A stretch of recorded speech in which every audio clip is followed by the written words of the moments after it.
दोस्तों जीके उत्कर्ष आईक्यू में आप लोगों को स्वागत है। तो दोस्तों ज्ञान बिंदु जीएस एकेडमी द्वारा दोस्तों यह जो है डेली सीरीज यह प्रोवाइड किया जाता है। और दोस्तों यह जो है डेली टेस्ट सीरीज सभी एग्जाम के लिए अति महत्वपूर्ण है, इसलिए आप लोग इस वीडियो को पूरा देखिएगा दोस्तों। और दोस्तों यह जो है रोशन आनंद द्वारा यह जो है क्वेश्चन तैयार किया गया है और उन्हीं के द्वारा जो भी क्वेश्चन तैयार किया जाता है यह बहुत महत्वपूर्ण होता है, इसलिए आप लोग इस वीडियो को पूरा देखिएगा। तो आते हैं सीधा क्वेश्चन पे। और दोस्तों यहाँ पर देख लीजिए 22/12/2023 आज ही का सेट है। तो आते हैं सीधा पहले क्वेश्चन से। तो पहला क्वेश्चन है दोस्तों, पहला क्वेश्चन होगा पूंजीवादी अर्थव्यवस्था के संदर्भ में एडम स्मिथ के अदृश्य हाथ का सही अर्थ है। इसका सही आंसर हो जाएगा ऑप्शन जो कि बी हो जाएगा बाजार की शक्ति, जो कि दोस्तों पूंजीवादी अर्थव्यवस्था के संदर्भ में एडम स्मिथ के और अदृश्य जो है यह हाथ का सही अर्थ है बाजार का शक्ति। अगला क्वेश्चन दोस्तों, मेरे वीडियो को आप लोग एक बार लाइक कर दीजिए और चैनल को सब्सक्राइब भी कर दीजिए। तो आते हैं क्वेश्चन पे, निम्नलिखित में से कौन सा विकल्प सुमेलित नहीं है। इसका सही आंसर हो जाएगा ऑप्शन एक हो जाएगा, यह जो है पहला सुमेलित नहीं है।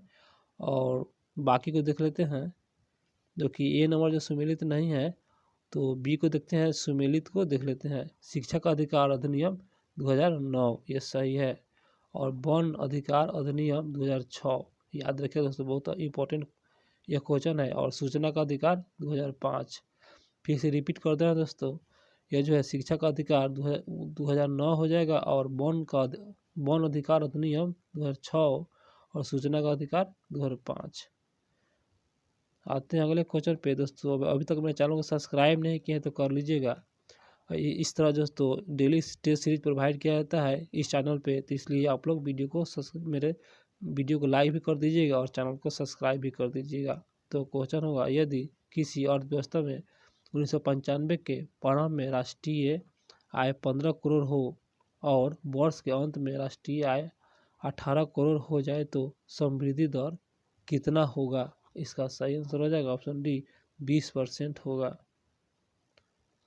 अगला क्वेश्चन, जैसे जैसे किसी वस्तु की कीमत गिरती है वैसे वैसे उसकी मांग बढ़ती है, और यदि उपभोक्ता की आय रुचि तथा अन्य वस्तु के मूल्य स्थित रहे अर्थव्यवस्था में, इसे मांग का नियम कहते हैं जिसका प्रतिपादन किया है। इसका सही आंसर हो जाएगा ऑप्शन डी अल्फ्रेड मार्शल द्वारा प्रतिपादन किया गया है। अगला क्वेश्चन, निम्नलिखित कथनों पर विचार कीजिए।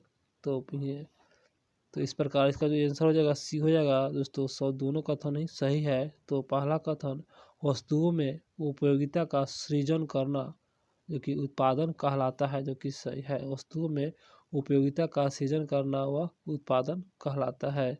और बी में है कथन दो है, वस्तुओं के उपयोगिता को कम करना या नष्ट करना यह जो है उपभोग कहलाता है। कम करना या नष्ट करना को उपभोग कहते हैं। इस प्रकार इसका आंसर सी हो जाएगा। अगला क्वेश्चन, प्रधानमंत्री ग्रामोदय योजना का प्रारंभ किस वर्ष हुआ। इसका सही आंसर ऑप्शन डी 2000 में हुआ था। प्रधानमंत्री ग्रामोदय योजना का जो है प्रारंभ 2000 को हुआ था। अगला क्वेश्चन, मान लीजिए कि एक देश में 4 परिवार है, उन परिवारों की प्रति व्यक्ति आय जो कि जो है 5,000 रुपये है। अगर 3 परिवारों की आय क्रमशः 4,000, 7,000 और 3,000 रुपये है तो चौथे परिवार की आय क्या है। इसका सही आंसर हो जाएगा ऑप्शन सी 6,000 रुपया होगा। आते हैं अगले क्वेश्चन पे। तो अगला क्वेश्चन, जलवायु स्मार्ट कृषि के उद्देश्य में निम्नलिखित में से क्या शामिल है। तो देखते हैं और क्या शामिल है। तो पहला है परंपरागत कृषि को बढ़ावा देना और दूसरा है कृषि उत्पादकता को बढ़ावा देना। इस प्रकार इसका सही आंसर हो जाएगा केवल 2, जो कि कृषि उत्पादकता को बढ़ावा देना। इसका आंसर केवल 2 हो जाएगा, बी हो जाएगा इसका आंसर। आते हैं 9 नंबर क्वेश्चन पे। तो क्वेश्चन होगा, एक कंपनी द्वारा अपने कर्मचारियों को कंपनी के साथ बनाए रखने के लिए अथवा अन्य कंपनियों द्वारा उन्हें आकर्षित कर लेने की, यह जो है हस्तोत्साहित करने के लिए जो बोनस दिया जाता है उसे क्या कहते हैं? इसका सही आंसर हो जाएगा ऑप्शन बी, यह जो है गोल्डन हैंडकफ कहा जाता है। अगला क्वेश्चन, सकल घरेलू उत्पादन और शुद्ध राष्ट्रीय उत्पादन में अंतर है। इसका सही आंसर हो जाएगा ऑप्शन सी, विदेशों से प्राप्त शुद्ध आय का मूल्यह्रास। यह जो है सकल घरेलू उत्पादन और शुद्ध राष्ट्रीय उत्पादन में अंतर, विदेशों से प्राप्त शुद्ध आय और मूल्यह्रास।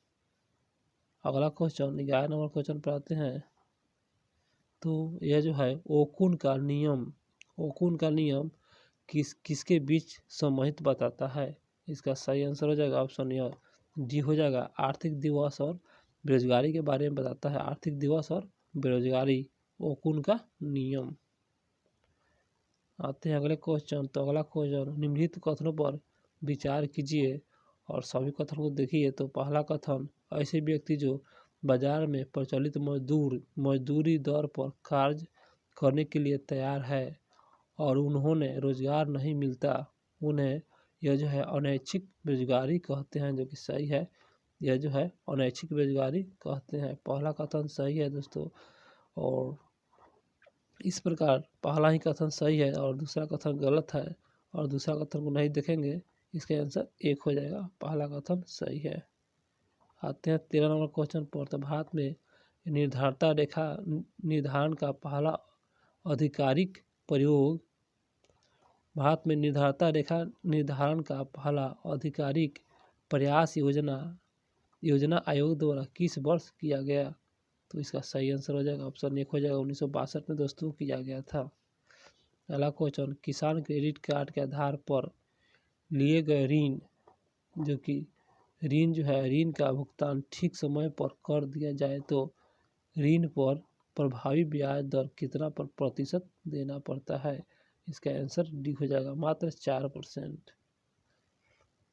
अगला क्वेश्चन होगा, अभी तक मेरे चैनल को सब्सक्राइब नहीं किए हैं तो कर लीजिएगा और वीडियो को एक बार लाइक भी कर दीजिएगा।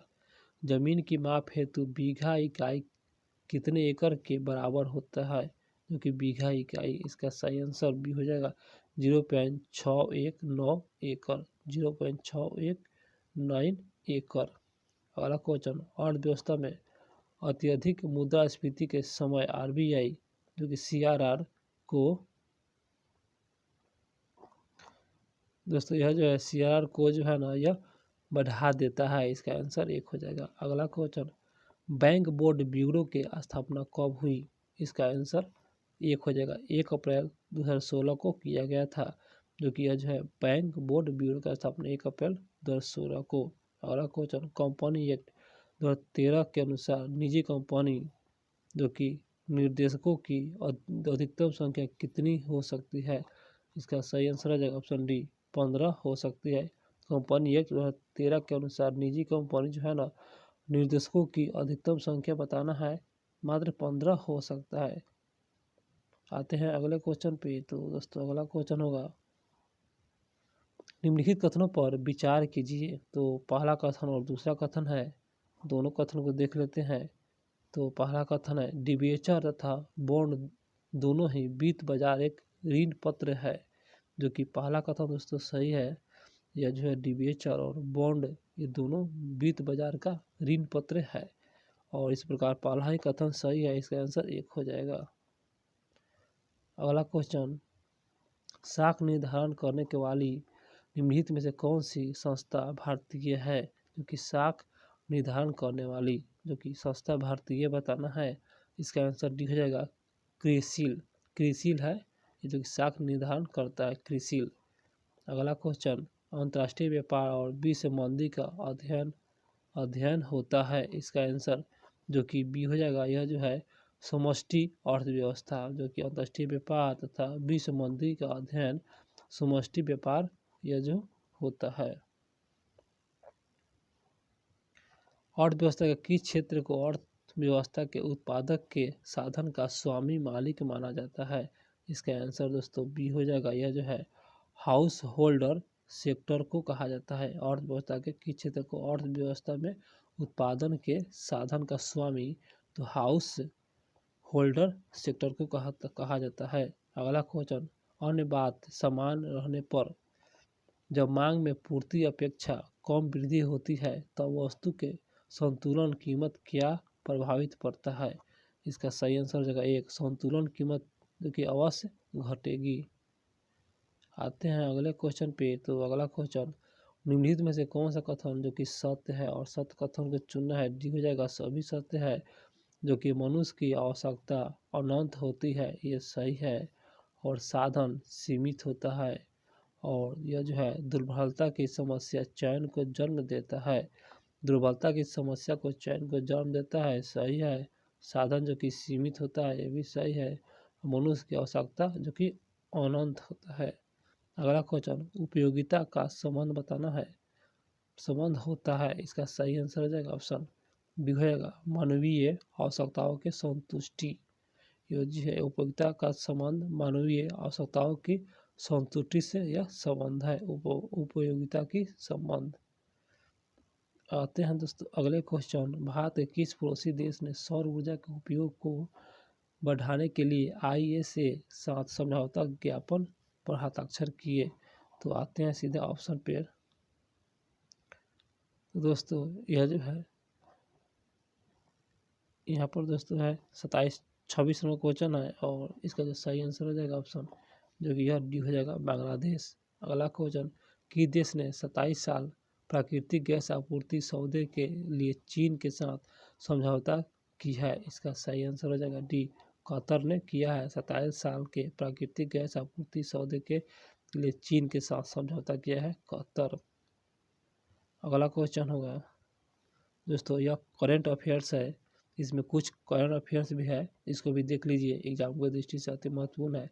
जलवायु परिवर्तन की चुनौतियों से निपटाने के लिए मैग्रोन यानी वन, यह मैग्रोन जो वन है और वनस्पति संबंधी संगठनों में शामिल हो गया। इसका जो सही आंसर हो जाएगा ऑप्शन सी, भारत जो है शामिल हो गया है। अगला क्वेश्चन, हाल ही में चर्चा में रही सौर क्रांति का बताना है संबंध। तो इसका सही आंसर हो जाएगा डी, यह जो है अफगानिस्तान से है सौर क्रांति का संबंध, अफगानिस्तान को जो है इसी से संबंधित है। और अगला क्वेश्चन, हाल ही में समाचार में रहा जो कि पेट 46 क्या है। इसका सही आंसर हो जाएगा बी, एंजाइम है, याद रखिएगा एंजाइम। अगला क्वेश्चन, G20 फिल्म फेस्टिवल का आयोजन किस शहर में किया जा रहा है। इसका सही आंसर ऑप्शन 1, नई दिल्ली में किया जा रहा है। आते हैं अगले क्वेश्चन में। तो समाचार में वंचित समूहों से सशक्त बनाने के लिए केंद्र सरकार द्वारा कौन सी योजना शुरू की गई है। तो इसका सही आंसर हो जाएगा ऑप्शन जो कि बी, यह जो है अटल बायो अभ्युदय योजना। यह जो है समाज में वंचित समूहों को सशक्त बनाने के लिए केंद्र सरकार द्वारा यह चलाया गया है योजना, अटल बायो अभ्युदय योजना। अगला क्वेश्चन, किस राज्य ने जून 2023 में ये जो है ASEAN जो कि 20 शिखर सम्मेलन मेजबानी की। इसका सही आंसर हो जाएगा 1, गोवा द्वारा किया गया था। आते हैं अगले क्वेश्चन पे। तो किस राज्य सरकार ने मुख्यमंत्री संपूर्ण पुष्टि योजना शुरू किया है। संपूर्ण पुष्टि योजना, इसका सही आंसर हो जाएगा बी, उड़ीसा द्वारा किया गया है। अगला क्वेश्चन, भारत का सबसे यह गहरा मेट्रो स्टेशन बताना है। गहरा मेट्रो स्टेशन, इसका सही आंसर हो जाएगा ऑप्शन बी हो जाएगा पुणे में है, क्योंकि गहरा मेट्रो स्टेशन है पुणे। अगला क्वेश्चन, 8 जनवरी 2023 को मध्य प्रदेश के इंदौर में प्रवासी भारतीय दिवस किस संस्करण की शुरुआत हुई। तो इसका सही आंसर हो जाएगा ऑप्शन डी हो जाएगा 17वां संस्करण था। मध्य प्रदेश के इंदौर में प्रवासी भारतीय दिवस के दूसरी 17वां संस्करण शुरुआत हुआ। अगला क्वेश्चन होगा, 15वें जनजातीय युवा आदान प्रदान कार्यक्रम के उद्घाटन में किया गया। तो इसका सही आंसर हो जाएगा ऑप्शन जो कि सी हो जाएगा, मुंबई में किया गया था। यह 15वें जनजातीय युवा जो कि आदान प्रदान कार्यक्रम था, मुंबई में किया गया था। अगला क्वेश्चन, अंतर्राष्ट्रीय सौर संगठन सभा का 6ठा सत्र 30 अक्टूबर को 2 नवंबर 2023 तक जो कि कहाँ आयोजन किया गया। इसका सही आंसर हो जाएगा ऑप्शन 1, नई दिल्ली में किया गया था अंतर्राष्ट्रीय सौर संगठन सभा का 6ठा सत्र। नई दिल्ली में किया गया। अगला क्वेश्चन, उत्तर पूर्व के कौन सा राज्य 2 दिवसीय एंथूरियम महोत्सव मनाते हैं? यह जो है एंथूरियम महोत्सव, इसका सही आंसर हो जाएगा ऑप्शन सी, मिजोरम यह मनाता है। दोस्तों याद रखिएगा मिजोरम। और अगला क्वेश्चन, कर्नाटक विधानसभा के पहले मुस्लिम स्पीकर रूप में किसे चुना गया? इसका सही आंसर हो जाएगा ऑप्शन बी हो जाएगा, यूटी खादर को चुना गया है, यूटी खादर। अगला क्वेश्चन, कि देश ने डेंगू को जो कि बढ़ते प्रकोप को देखते हुए स्वास्थ्य आपातकालीन घोषणा की? तो इसका सही आंसर हो जाएगा ऑप्शन डी, पेरू ने किया है। और यह जो है डेंगू को प्रकोप बढ़ गया है, इसलिए दोस्तों ये जो है स्वास्थ्य आपातकालीन घोषणा किया है पेरू। और उसके बाद अगला क्वेश्चन, तीसरी जो है एशियन डिजिटल मंत्री की बैठक किस शहर में हुई? इसका आंसर जो कि यह जो है इसका सही आंसर सी हो जाएगा, नई दिल्ली में किया गया है बैठक। अगला क्वेश्चन, 2022 का Oxford word of the year रूप में किस वर्ड को चुना गया है? Oxford word of the year, तो इसका सही आंसर हो जाएगा 2022 का है, तो इसका सही आंसर हो जाएगा ऑप्शन जो कि यह डी हो जाएगा, यह जो है गॉबलिन मोड को चुना गया है। अगला क्वेश्चन है दोस्तों, यह जो है बकिंघम लॉर्ड मेयर्स के रूप में शपथ लेने वाले पहले ब्रिटिश भारतीय सिख कौन बन गए हैं? तो आते हैं ऑप्शन पे और देखते हैं। तो दोस्तों इसका जो सही आंसर हो जाएगा ऑप्शन जो कि यह जो है एक हो जाएगा चमन लाल, इसका आंसर हो जाएगा। अगला क्वेश्चन, किस संगठन ने घोषणा की कि मंकी पॉक्स और कोरोना अब वैश्विक स्वास्थ्य आपातकालीन नहीं है? तो इसका सही आंसर हो जाएगा ऑप्शन यह डी हो जाएगा, विश्व स्वास्थ्य संगठन ने यह घोषणा कर दिया गया है कि मंकी पॉक्स और कोरोना अब वैश्विक स्वास्थ्य आपातकालीन नहीं है। उसके बाद आते हैं दोस्तों अगले क्वेश्चन पे। तो अगला क्वेश्चन, कि देश के वैज्ञानिक ने सटीक दवा के लिए एक पंजे वाला माइक्रो रोबोट विकसित किया है, जो कि यह जो एक पंजे वाला, तो इसका सही आंसर हो जाएगा ऑप्शन सी, जापान द्वारा किया गया है और सटीक दवा के लिए किया है यह जापान द्वारा। अगला क्वेश्चन, एशिया पैसिफिक ये जो है इंस्टीट्यूट फॉर ब्रॉडकास्टिंग डेवलपमेंट के अध्यक्ष रूप में किस देश को चुना गया? इसका सही आंसर हो जाएगा ऑप्शन बी, भारत को चुना गया है। आते हैं अगले क्वेश्चन पे। तो अगला क्वेश्चन होगा, कौन सा देश गाजा में मानवीय सहायता पहुंचाने के लिए ये जो है सीमा खोलने पर सहमत हुआ है? इसका सही आंसर हो जाएगा ऑप्शन डी, मिस्र जो है यह जो है गाजा में मानवीय सहायता पहुंचाने के लिए सीमा खोलने के सहमत हुआ है मिस्र। अगला क्वेश्चन, कौन सा देश यूरो को अपनी करेंसी के रूप में अपना लिया? इसका सही आंसर हो जाएगा ऑप्शन सी, क्रोएशिया अपना लिया है यूरो को करेंसी के रूप में। और आते हैं 50 नंबर क्वेश्चन पे। तो 5 जनवरी 2023 को भारत और फ्रांस के बीच यह जो है सामरिक वार्ता को 36वीं बैठक कहाँ संपन्न हुई है? इसका सही आंसर आ जाएगा ऑप्शन डी, नई दिल्ली में हुआ है। यह जो है भारत और फ्रांस के बीच सामरिक वार्ता की 36वीं बैठक है, नई दिल्ली में किया गया है दोस्तों। तो दोस्तों मेरे वीडियो अच्छा लगा हो तो मेरे चैनल को सब्सक्राइब जरूर कीजिएगा और मेरे वीडियो को लाइक भी जरूर कीजिएगा। आप लोग लाइक और सब्सक्राइब नहीं करते हैं तो ज़रूर कीजिएगा दोस्तों। मिलते हैं अगले वीडियो में, फिर अगला सेट लेकर जरूर आएंगे हम।